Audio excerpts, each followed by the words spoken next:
The GnuCash app, the pros, the cons. GnuCash is an open-source personal finance app that promises to handle accounting and investments, but does it deliver? Starting with the pros first, comprehensive features. GnuCash tracks bank accounts, investments, income, and expenses, offering a full picture of your finances. Second, open source and free. Unlike many finance apps, GnuCash is free to use, making it accessible for anyone. Third, double entry accounting.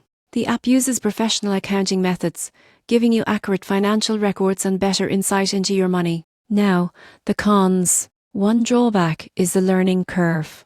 Beginners may struggle with double entry bookkeeping and the app's interface, which isn't as modern or intuitive as other apps. Another limitation is limited mobile functionality. While there's a mobile version, it's not as fully featured as the desktop version. The surprising truth? GnuCash is a powerhouse for users willing to invest time in learning, but casual users may find it overcomplicated. In conclusion, the pros: comprehensive tracking, free and open source, double entry accounting make GnuCash great for serious money management. The cons: steep learning curve and limited mobile features mean it may not be ideal for everyone.